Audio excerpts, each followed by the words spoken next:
Careful. I get attached to capable men, she said, watching my hands work under her kitchen sink.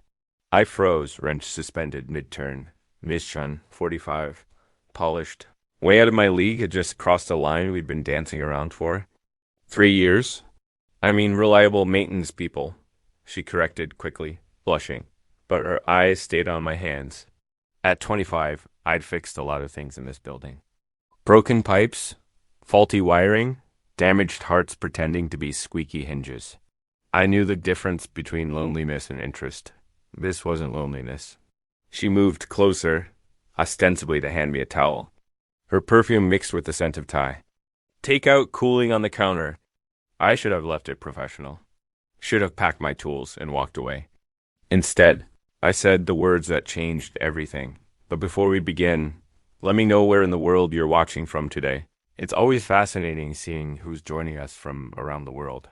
I'd fixed a lot of sinks in my 3 years as maintenance supervisor at the Westbrook, but Miss Chen's unit always stood out.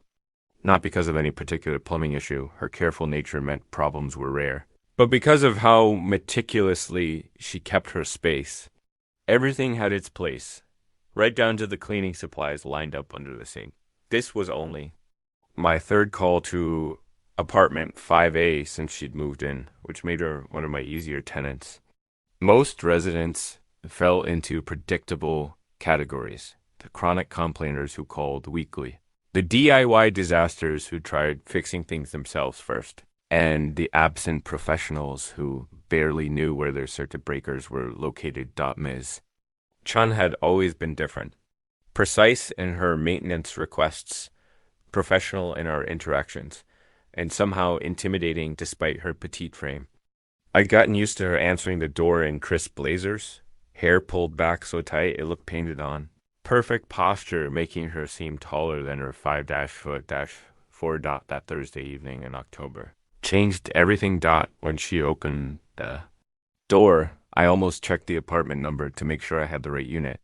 Gone was the power suit, replaced by charcoal gray yoga pants and a loose cream sweater that caught the warm light from her entry. Her black hair fell past her shoulders in casual waves, and without her usual makeup, she looked younger, softer somehow. Jake, she said, stepping back to let me in. Thank you for coming so quickly. I promise this is the last time I'll trouble you with this sink. Something in her voice made me pause, a gentle note I'd never heard before, warming the formal words. I tried not to stare as I followed her to the kitchen, my toolbox suddenly feeling heavier than usual. No trouble at all, Miss Chen. That's what I'm here for. I set my tools down, grateful for the familiar routine of organizing what I'd need. It gave me something to focus on besides the way her sweater caught the light, or how different her apartment felt with her moving through it so casually. Please, call me Grace, she said, leaning against the counter as I crouched to examine the cabinet under the sink. After 3 years, I think we can drop the formality. My hand slipped on the wrench I was reaching for. In 3 years of maintenance calls across the building, I'd learned most tenants' first names eventually. But Miss Chen Grace had always maintained that professional distance, and I'd respected it. Grace? I tested the name carefully, like handling something delicate. What seems to be the problem this time? She described the issue: slow drainage, gurgling sounds while I began my inspection. The familiar scent of her kitchen, something like vanilla and clean laundry, mixed with a newer smell, herbal tea, maybe, or some kind of an essential oil.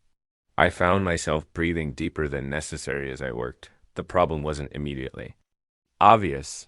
I ran the water, watching the drain's behavior, then checked the P-trap and garbage disposal.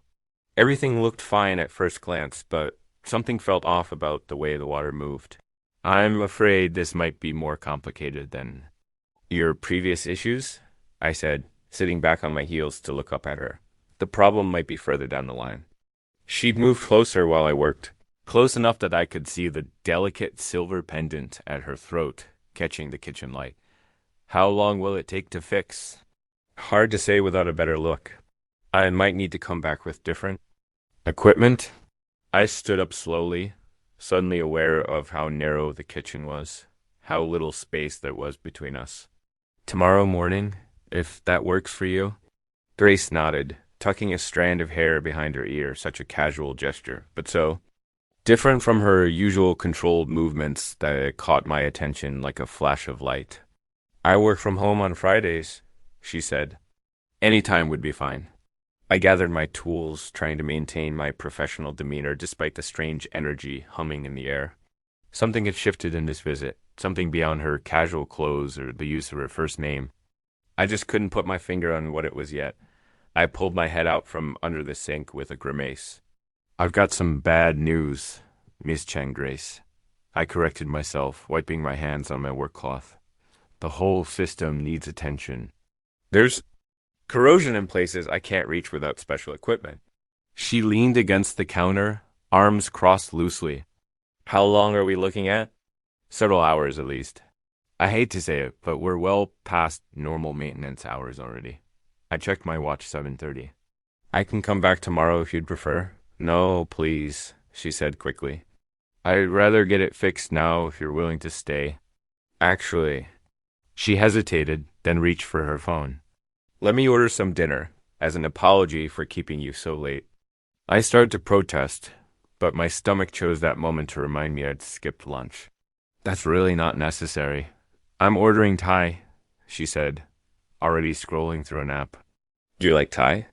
I need to eat anyway, and it seems cruel. To make you work through dinner. There was something disarming about her casual insistence. I love Thai food, actually. Perfect. I need to wait for the sealant to dry anyway, right? She smiled, and for the first time in 3 years, I noticed a small dimple in her left cheek while we waited for the food. I explained what I'd found and what needed to be done. To my surprise, she asked detailed questions about the hydraulic system, nodding thoughtfully as I drew crude diagrams on her notepad. Sorry if I'm asking too many questions, she said, tucking that loose strand of hair behind her ear again. I like understanding how things work. No, these are good questions. You clearly pay attention to detail. Something flickered across her face. My ex-husband used to make me feel stupid about this stuff. House repairs, car maintenance, he'd handle everything and act like I couldn't possibly understand. The admission caught me off guard. We'd never ventured into personal territory before. That's pretty condescending of him, it was. She traced a finger along the edge of my diagram. You know, I remember you explained the garbage disposal me last year. You drew pictures then too. It made it seem so simple. I blinked, surprised she remembered. That had been a 5-minute conversation at most. Thought the doorbell interrupted us. Dinner had arrived. Grace cleared space at her kitchen island while I washed up, and soon we were sharing pad thai and green curry between bouts of plumbing work. So, tell me about these engineering courses you're taking, she said, picking up her chopsticks. Night school, right? You remembered that? I'd mentioned it once, months ago, when scheduling a repair around my classes. Of course, it's impressive working full-time and studying. Her interest seemed genuine, not just polite conversation. What made you choose engineering? As I worked on the pipes between bites of food, we talked about my classes, her work in marketing consulting, and somehow ended up discussing our favorite podcasts about historic architecture. The conversation flowed naturally, professional boundaries softening with each exchange. I noticed more things about her as the evening went. How she'd pause thoughtfully before asking questions. The way her eyes lit up when explaining something she was passionate about. She remembered details from our previous encounters that I thought had gone unnoticed. The book on structural engineering she'd spotted in my tool bag once. The time I'd helped her neighbor during a late-night emergency. That was you. I asked, surprised again. The coffee and muffin left at the maintenance office after the Palmer's flood. She shrugged, but that dimple appeared again. You stayed until 3 a.m, fixing their water main. It seemed like the least I could do. I found myself working slower than usual, taking more care with each step. Not because the job needed it, though I was certainly being thorough, but because something about this evening felt different, important, somehow. Like we were having 2 conversations at once, the words we were saying, and something else entirely in the comfortable silences between them. The kitchen pipes hummed softly as I turned the water back on, checking each connection. One final time. The wall clock read 11:45. I hadn't planned on being here this late, but plumbing problems rarely stick to convenient schedules. Everything's looking good now, I called out, watching the water flow smoothly through. The repaired sections. No leaks. Proper pressure restored. Grace was at the sink, rinsing the last of our dinner containers. The soft clink of dishes and running water filled the comfortable silence we'd settled into over the past few hours. She tested the faucet, turning it on and off a few times. Perfect, she said, drying her hands on a dish towel. I can't believe how quiet it is now, no more strange gurgling noises. I knelt down to gather my tools, carefully organizing everything back into my bag. Each wrench and connector had its place, a habit that had saved me countless times when working in tight spaces or poor lighting. I could feel her watching as I methodically packed away each item. You're so precise with everything, she observed, leaning against the counter. The way you organize your tools, how you explain the whole system. She paused, wrapping her arms around herself. It's getting harder to find maintenance people who really care about doing things right. I smiled, zipping up the main compartment of my tool bag. It makes the next job easier when everything's where it should be. Careful, she said softly. I get attached to capable men. The moment the words left her mouth, I saw her cheeks flush. She quickly looked away, tucking that persistent strand of hair behind her ear again. I mean, reliable maintenance people are hard to find these days. My hand stilled on the bag zipper. The kitchen suddenly felt warmer, more intimate than it had a moment ago. I caught her quick glance in my direction, noticed how she fidgeted with the dish towel. Well, I said carefully, standing up with my tools. The building's lucky to have tenants who take good care of their spaces. Makes my job a lot easier. She nodded, setting the towel aside and moving toward the entryway. I followed, very aware of how the hallway seemed to narrow as we approached her door. She stood closer than strictly necessary while I checked my pockets, for anything I might have forgotten. Thank you again, she said, her voice softer than before, for staying so late to fix everything. Of course. I adjusted the strap of my tool bag, hyper-aware of how she'd been watching my hands all evening while I worked on the pipes, drew diagrams, used chopsticks during dinner. Call the office if you notice any issues. I will. She smiled that dimpled smile again, and I found myself wondering if her ex-husband had ever really noticed it. The door clicked shut behind me with a gentle finality. In the elevator, I pressed the button for the ground floor, her words echoing in my mind. I get attached to capable men. The slip felt significant somehow, like a key turning in a lock I hadn't known was there. The elevator seemed to move slower than usual, each floor marked by a soft ding that matched the rhythm of my thoughts. I remembered how she'd leaned in while I explained the plumbing system, asking questions that showed she was actually listening.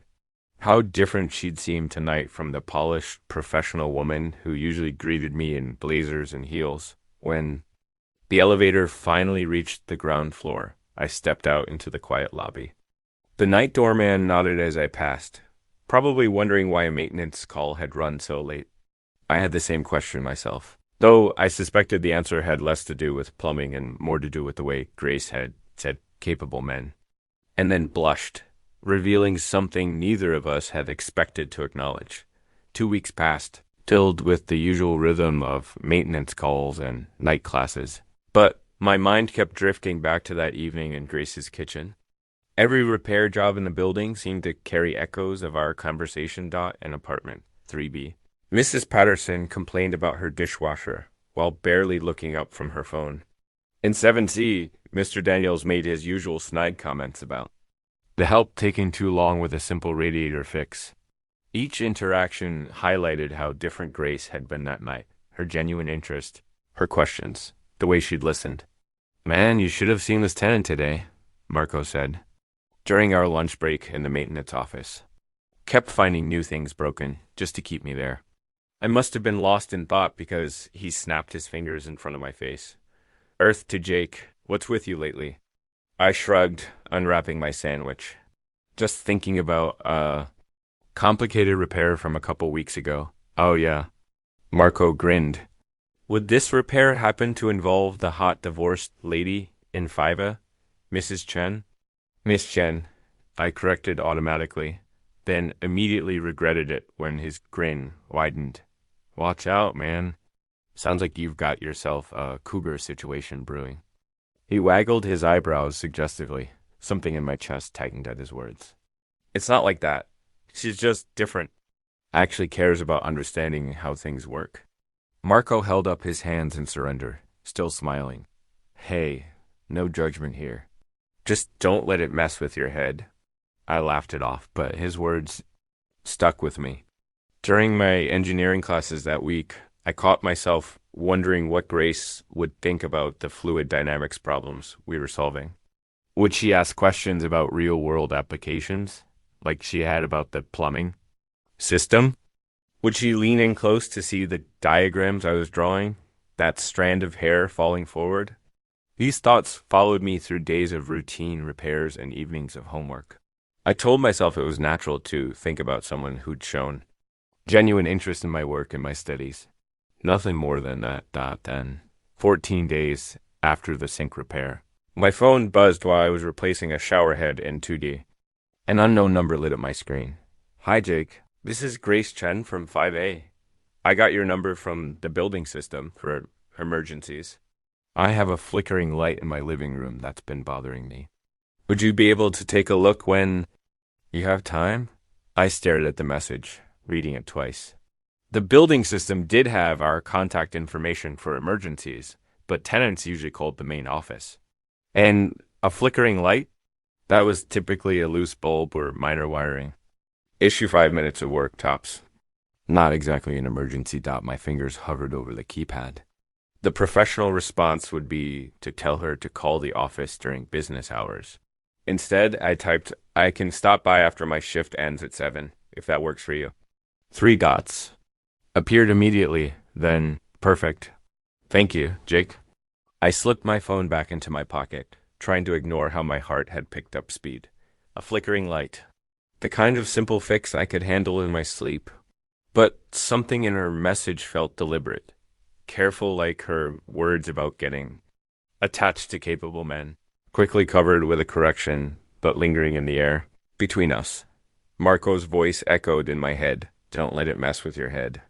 But as I finished up the shower repair, all I could think about was how Grace had looked that night in her yoga clothes, hair down, defenses lowered. How different she'd seemed from the professional woman I'd known for 3 years. How genuine her interest had been in my explanations, my studies, my work. I checked my phone again during my afternoon break, rereading her message. The formal tone masking something warmer underneath, just like her voice that night. 7. A clock suddenly felt very far away, and very close at the same time, for the rest of my shift. Every maintenance call felt like it was happening in slow motion. Time stretched and compressed strangely as I worked, my mind constantly aware of the message waiting in my phone. Of the evening appointment that wasn't really an emergency at at exactly 7 o'clock, I knocked on Grace's door. The sound echoed in the empty hallway, and I noticed my palms were slightly damp. I wiped them quickly on my jeans, grateful I'd had time to change out of my work clothes after my shift. When she opened the door, the first thing I noticed was the wine bottle on her kitchen counter, 2 glasses standing ready beside it. My heart did a funny little skip. Jake, thank you for coming. She smiled, stepping back to let me in. She was wearing dark jeans and a cream-colored sweater that caught the warm light from her kitchen pendants. The light's been driving me crazy. I followed her gesture toward the living room, where a floor lamp flickered intermittently. Let me take a look. I set my tool bag down, trying not to think about those wine glasses. The problem was exactly what I'd expected. A loose connection in the lamp socket. I worked methodically, aware of Grace moving around the kitchen behind. The clink of glass, the soft pop of a cork being drawn. It's probably just a connection issue, I explained, unscrewing the socket. These older lamps sometimes. The light steadied as I tightened the wire. There we go. Already? She appeared beside me, testing the switch several times. The light remained steady. That was impressive. I packed my tools away, hyper aware of her presence. Just a loose wire. Simple fix. Well, she said, moving back to the kitchen. Since you're officially off duty. She held up a glass of red wine, letting the question hang in the air. I hesitated. The professional thing would be to decline politely and leave. But something in the way she held that glass, something in her slight smile, made me want to stay. I suppose one glass wouldn't hurt. Her smile widened as she handed me the wine. I have a suggestion, if you're willing. It's a beautiful evening. Would you like to sit out on the balcony? The October air was crisp but pleasant as we stepped outside. The city spread out below. Lights beginning to twinkle in the gathering dusk. Grace had a small table with 2 chairs, but we both ended up standing at the railing, looking out at the view. I love this time of year, she said, taking a sip of wine. Everything feels possible, somehow. I nodded, understanding exactly what she meant. The air had that autumn sharpness that made every breath feel significant. My daughter loves fall. Too, she continued. She's at New York University now, her first year. The apartment feels different without her. She traced the rim of her glass with one finger. Everything feels different at 45. Some days I feel ancient, especially around her college friends. Other days, she glanced at me, then quickly back at the city. Other days I feel like I'm just beginning. Because of the divorce? I asked softly. She nodded. 3 years free. That's what Lily, my daughter, calls it. She saw how unhappy I was with her father. She's actually the one who encouraged me to file. I took a sip of wine, gathering my thoughts. My grandfather used to say that timing is everything with repairs. Fix something too early. You might miss the real problem. Too late. And the damage is already done. Your grandfather taught you about maintenance? Everything I know started with him. We spent every weekend in his garage, rebuilding engines, fixing old appliances. When my friends were learning to code apps, I was learning how mechanical things speak to you, the sounds they make when they're hurting, the way they feel when something's wrong. Grace turned toward me, genuinely interested. That's beautiful. Actually, like learning a language. Exactly. I felt warmth spread through my chest that wasn't from the wine. Most women my age don't see it that way. They think it's just grease and metal, their loss, Grace said quietly. Her hand rested on the railing near mine, our fingers almost but not quite touching. Understanding how things work, how to fix what's broken, that's a rare gift. The city hummed below us, cars and distant voices creating a gentle background music. The wine in my glass caught the last light of day, deep red against the darkening sky. Grace's presence beside me felt both thrilling and comfortable, like a familiar song played in a new key. Her pinky finger shifted slightly closer to mine on the railing. Neither of us acknowledged it, but I felt the distance between our hands, like a current of electricity, making me aware of every breath, every small movement as the night settled around us. The city's pulse grew quieter. Traffic sounds softened, replaced by cricket songs and distant music from other balconies. Grace swirled the wine in her glass, her profile illuminated by the warm glow from her living room windows. Can I ask you something direct? Her voice had that slight softness that comes with good wine and honest conversation. When I nodded, she continued, Does the age difference bother you? The question hung between us, important and unavoidable. I took a careful breath, knowing my answer mattered. I've been thinking about you since that night with the sink repair, I admitted. Ever since you said that thing about getting attached to capable men. She laughed softly, covering her face with one hand. Oh God, I was so embarrassed about. That slip, don't be. It's been playing in my head for weeks. Grace turned to face me fully then, her dark eyes studying my features in the dim light. The wind lifted a strand of her hair, and she tucked it behind her ear, that gesture I'd noticed before, the one that made her seem suddenly vulnerable. Is that what this is? She asked, gesturing between us with her wine glass. Am I having some kind of predictable midlife crisis? Flirting with the maintenance guy, drinking wine on my balcony at night. I shook my head. You seem too self-aware for that kind of cliche. Do I? Her smile was wry. Because I've been making up excuses to see you. A flickering light? Please. I could have changed that bulb myself. The honesty in her voice made my chest tight. We were finally acknowledging the thing we'd been dancing around, the pretense of maintenance calls falling away. My friends would have opinions about this, she continued, her voice quieter. They'd say I'm being ridiculous. Meanwhile, your coworkers would probably high-five you for landing the what did your friend call me? A cougar? She shook her head. The double standard is exhausting. What others think matters less than what we want, I said, surprised by my own boldness. But the wine and the night air and her closeness made me brave. Grace set her wine glass on the balcony ledge. She moved closer, and this time when her hand touched mine on the railing, it wasn't accidental. Her fingers slid over my knuckles, warm and certain. And what do you want, Jake? Before I could answer, she leaned forward and kissed me. It was soft, tentative, barely more than a brush of lips. She pulled back almost immediately, searching my face in the darkness. I stood very still, my heart hammering against my ribs. The ghost of her kiss lingered, making it hard to think clearly. Her hand was still on mine, and I could smell her perfume, something light and warm. Like vanilla and amber dot, the city stretched out below us, 1,000 lights twinkling like stars. But all I could focus on was Grace's face in the dim balcony light. Waiting for my reaction, Grace pulled back, her eyes wide with sudden uncertainty. I'm sorry, she whispered, her hand flying to her mouth. That was if this is inappropriate, please tell me. Tell me to stop, and we can pretend this never happened. The city hummed below us, a gentle backdrop to this moment that felt suspended in time. I could still feel the warmth of her kiss, the tremor in her fingers where they rested against my hand. I don't want to stop, I admitted, my voice low but steady. I've been hoping you wouldn't. She let out a shaky breath, relief and tension mingling in her expression. There are complications? The building has policies about staff and tenants. And the age difference. She paused, searching for words.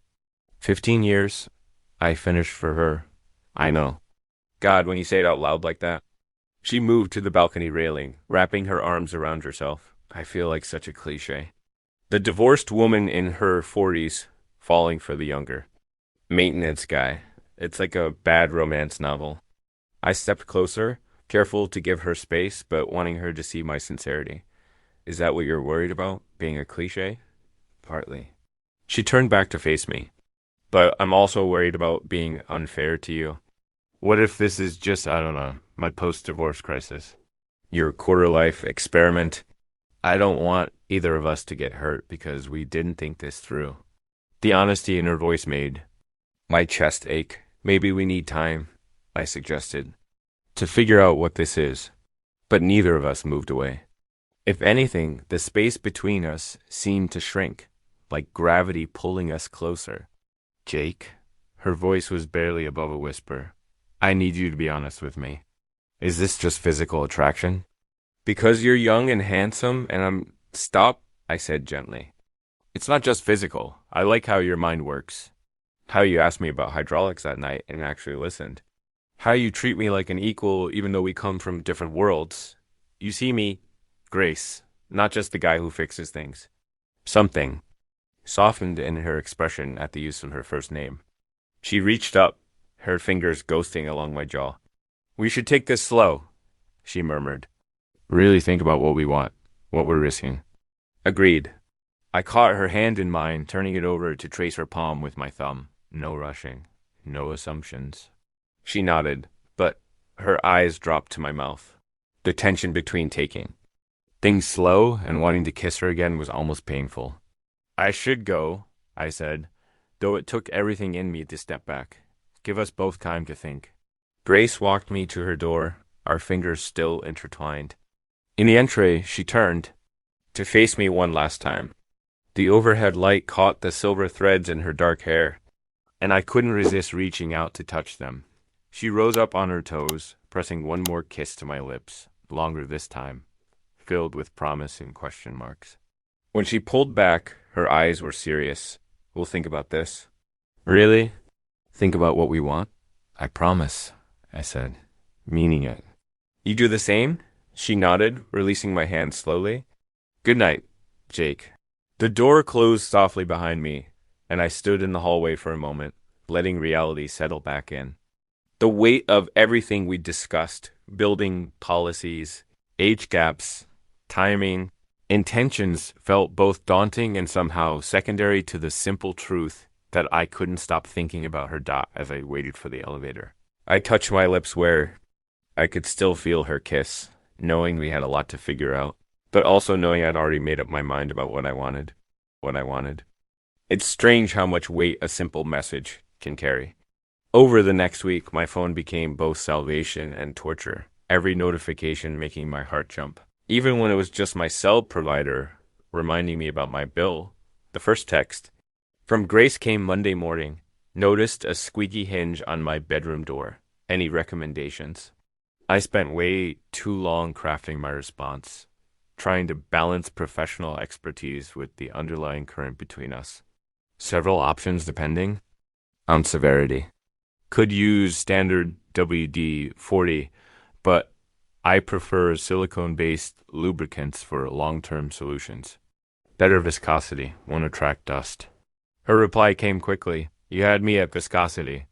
Who knew door maintenance could be so fascinating? I smiled at my phone like an idiot during lunch break, typing back. Wait until you hear about the exciting world of different screw head types. Do tell, she wrote. I'm suddenly very interested in screws. That exchange set the tone for our week. Every message walked the line between maintenance talk and something more, like we were speaking in code. I found myself taking photos of perfectly organized tool drawers, proud of their neat rows and categories. She responded with a picture of her bookshelf, economics texts arranged by subject and color, with the caption, "Some of us appreciate good organization." My coworker Tony noticed me checking my phone more often than usual. Must be some girl, he said during a pipe repair. Job on Wednesday. You've got that look. Just keeping up with work messages, I told him, sliding my phone back into my pocket. But I couldn't hide my smile when it buzzed again. The late-night messages were different. More personal, more real. Around 11 on Wednesday. Just finished. Grading papers. Why do I assign essays when I hate reading them? Tell me about your day instead. I told her about my thermodynamics class, how the professor had used the coffee maker to explain heat transfer. She replied, I love that you're passionate. About learning? My ex used to say education was wasted after 30. Maybe that's why he's my ex. Thursday night, she said, does it bother you? The age thing? Be honest. I stared at those words for a long time before responding. What bothers me is worrying you think it should bother me. Good answer, she wrote back. Very diplomatic. Not diplomatic. True. The messages continued, each one adding another layer to whatever was building between us. We never directly mentioned the kiss on her balcony, but it colored every word. Every response felt like another small step closer to something inevitable. Friday afternoon. I was elbow deep in a clogged garbage disposal when my phone buzzed. The message was simple, direct. Tomorrow, 7 p.m., dinner, no maintenance required. I read it 3 times, my heart doing that stupid jumping thing again. This wasn't about squeaky hinges or loose screws. This was real. This was her taking the next step, laying it out clearly. I wiped my hands carefully before typing my response, wanting to match her directness. I'll be there. She sent back a single heart emoji, which somehow felt more significant than any of our previous messages. I spent the rest of my shift in a daze, running through scenarios in my head. This wouldn't be like our previous encounters with maintenance duties providing convenient cover. This was an actual date. With Grace, Miss Chan, the woman who'd been living in my thoughts since that night with the sink repair. My phone buzzed. One last time before I clocked out. Her message read, wear something nice, but not too nice. Just you. I smiled, typing back. No tool belt. Got it. Well, she responded, let's not rule anything out entirely. I read that last message at least 10 times during my drive home, each time feeling the weight of tomorrow night's dinner growing heavier, more real. Every text we'd exchanged this week had been leading to this. A simple dinner invitation that felt anything but simple. Setting my phone down on my bedside table that night, I realized we'd passed some invisible line. Tomorrow wasn't about maintenance, calls, or professional pretense.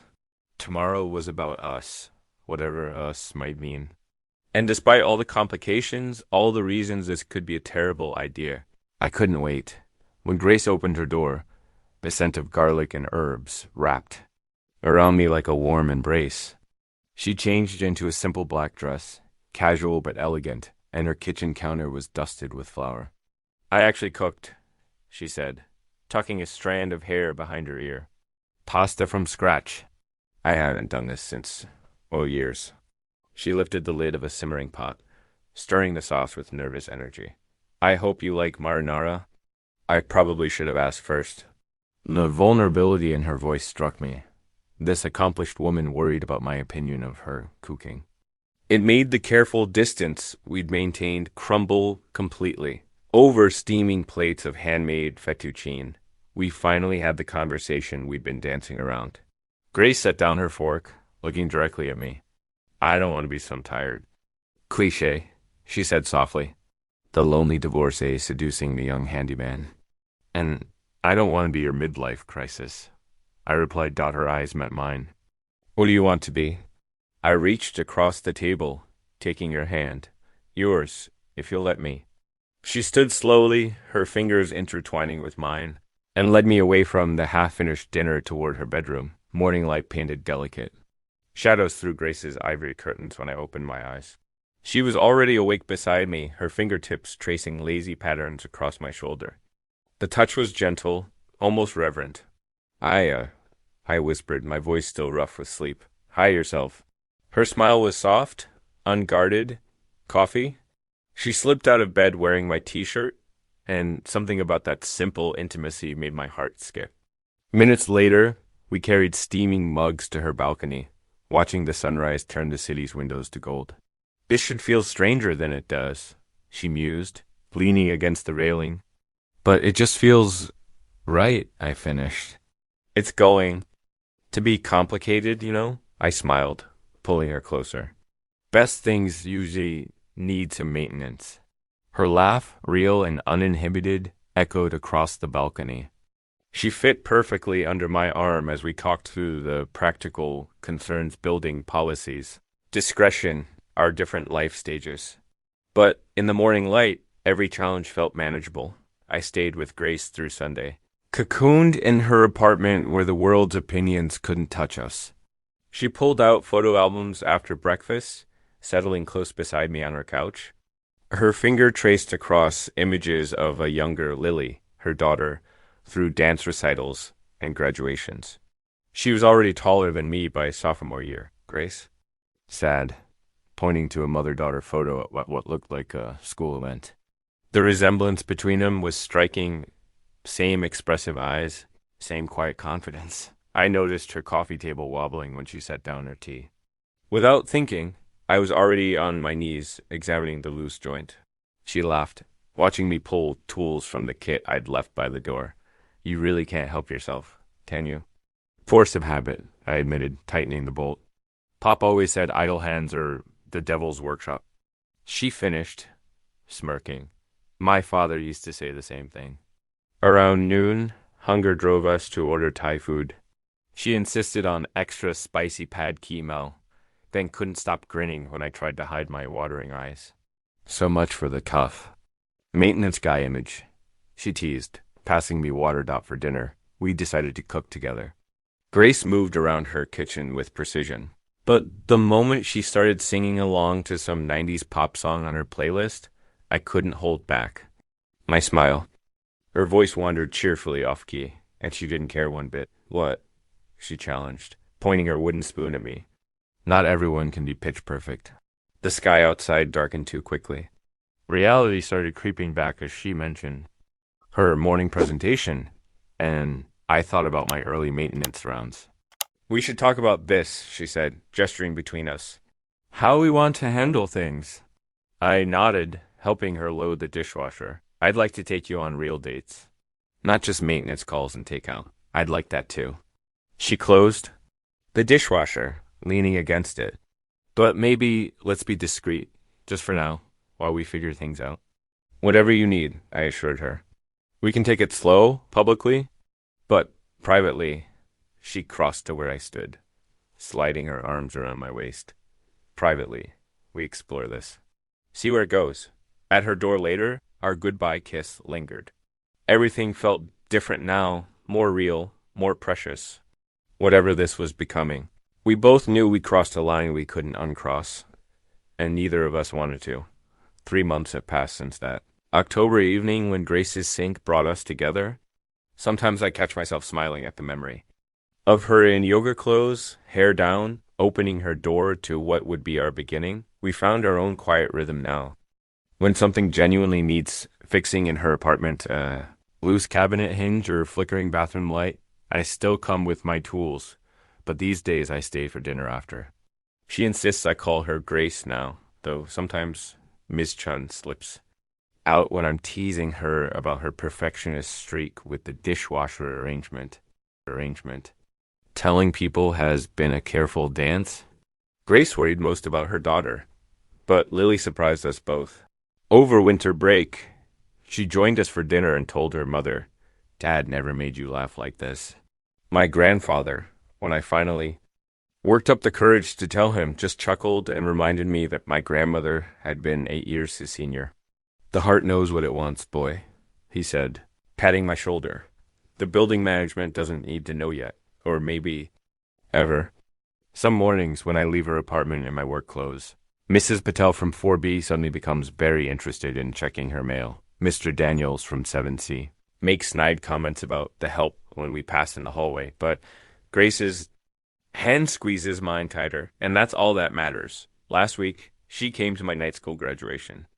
I spotted her immediately, the only person wearing a tailored blazer among a sea of casual wear. The pride in her eyes when I walked across that stage made my chest tight in a way I couldn't explain if I tried. We still get looks when we're out together. Whispers about our age gap follow us at restaurants, or when we walk through the park on Sunday afternoons. But these matter less and less compared to our simple moments. Sharing coffee on her balcony while the city wakes up. Her terrible singing while she makes pancakes. My long-winded explanations about hydraulic systems that she pretends not to understand just because she likes hearing me talk about what I love. The sink hasn't broken again, not even a drip. Neither of us mentions it. We don't need to. What started with a leaky pipe has become something neither of us expected, but both of us needed. Every time I'm at her door now, tools in hand or not, she smiles like it's still that first night, like she's still discovering me. If tonight's words met you where you are, tap subscribe and pass it on to someone who might need the same pause. I'll meet you here tomorrow.